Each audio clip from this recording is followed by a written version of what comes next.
ओम शांति। आज हम भाग्यशाली बनने का असली राज जानेंगे, जिससे हम सबका जीवन बदल जाएगा। अब हम इसका एक अध्याय पढ़ रहे हैं। मन लगाकर जब सुनेंगे तो वह बहुत अच्छे से समझ में आएगा। जब मन रुकता है तभी मिलन खुलता है। ओम शांति। मैं आत्मा आज बाबा के 8 अप्रैल के महावाक्यों को अनुभव में उतारा हुआ देख रही हूँ। बाबा कहते हैं, यह संगम युग वह सर्वोत्तम समय है जिसमें आत्माएं परमात्मा से मिलती हैं। यही सच्चा कुंभ है। पर मैं आत्मा सोचती हूँ, क्या वास्तव में मेरा भगवान से मिलन हुआ या कहीं मैं केवल कल्पना में जी रही हूँ? क्योंकि अगर सचमुच मिलन हुआ होता तो मेरी चाल, मेरा चेहरा, मेरी वाचा, मेरा व्यवहार सब बदल गए होते। मैंने देखा कि अक्सर आत्माएं माउंट आबू से लौटकर प्रकृति, वातावरण, यात्रा की बात करती हैं, पर प्रेम, शांति, परमात्मा की अनुभूति नहीं बताती हैं। तब समझ आया, मिलन बाहर नहीं होता। मिलन तब होता है जब मन स्थिर हो जाए। अगर मैं योग में बैठूं और बाहर निकलते ही छोटी छोटी बातों में उलझ जाऊं, तो यह साफ है कि मिलन अभी नहीं हुआ। इसलिए आज मैं आत्मा नाटक नहीं, सच्चा मिलन मनाना चाहती हूँ, जहाँ भगवान का प्रेम पकड़ में आए और आत्मा उस प्रेम में लीन हो जाए। मैं सोचती हूँ, जैसे पिता अपने बच्चे को यात्रा पर भेजते समय आवश्यकता से अधिक साधन दे देता है, वैसे ही परम पिता ने मुझे परम धाम से विदा करते समय सब खजाने दे दिए हैं। सुख, शांति, आनंद, प्रेम सब मेरे अंदर पहले से भरे थे। फिर आज मैं क्यों परेशान हूँ? क्योंकि खालीपन है। क्यों खालीपन है? क्यों बेचैनी है? कारण एक, मन की गति, मन की धावनशील है। मन भाग रहा है, इसलिए मैं अपने ही खजाने नहीं देख पा रही हूँ। बाहर की चीज़ें विधि से मिलती हैं, पर जो मेरे भीतर है उसे पाने की कोई विधि नहीं होती। जितनी विधियाँ अपनाई उतना उलझी, जितना खोजा उतना दूर हो गई।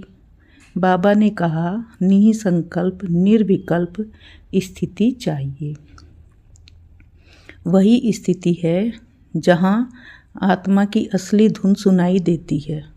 अनहद नाद, असीम प्रेम, गहरी शांति, अमृत आनंद की धुन।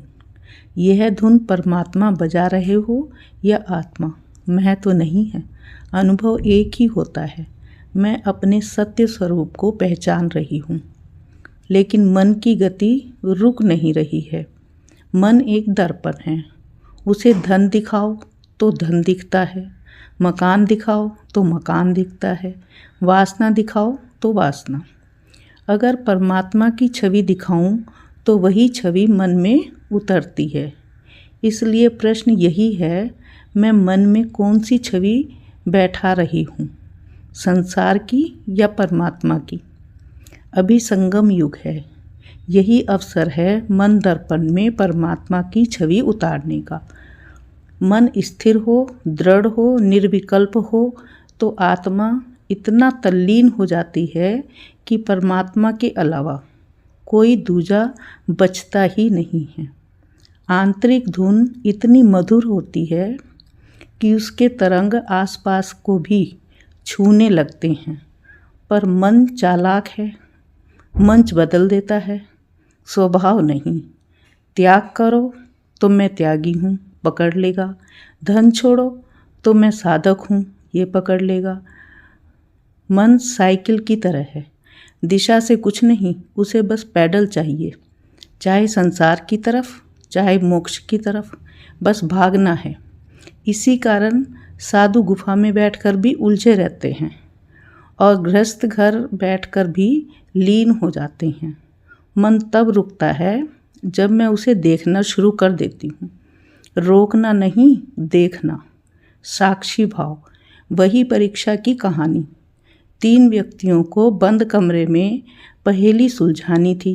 2 उलझ गए, तीसरा मौन बैठा रहा। कुछ पल बाद उठा और दरवाजे को छुआ। दरवाज़ा पहले से खुला था। ज्ञान में उलझने से ताला नहीं खुलता, मन रुक जाए तो खुल जाता है। मैं आत्मा समझती हूँ जब मैं भीतर उतरती हूँ, मन दर्पण साफ होने लगता है। दर्पण से धूल हटे तो उसी में मेरा सत्य स्वरूप दिखने लगता है। जहाँ विचार रुकते हैं वहीं प्रेम शुरू होता है। जहाँ ज्ञान ठहरता है वहीं अनुभूति शुरू होती है। जहाँ मन मौन होता है वहीं परमात्मा की धुन सुनाई देती है। असली मौन कंठ का नहीं, मन का है। असली त्याग खाने का नहीं, विचार का है। असली पूजा कर्मकांड नहीं, मन की गति रोकने की कला है। आज मैं आत्मा समाधान पाती हूँ, भागने से नहीं, ठहरने से। कुछ नहीं करना, सिर्फ मन को देखना है। जितना मैं मन को देखती हूँ उतना मन रूपी दर्पण साफ होता जाता है। और जब दर्पण पारदर्शी हो जाता है तो मेरी अपनी आत्मा की छवि उसमें उभर आती है। वही है परमात्म मिलन, वही है आत्म साक्षात्कार, वही है इस अध्याय की यात्रा का सार। ओम शांति।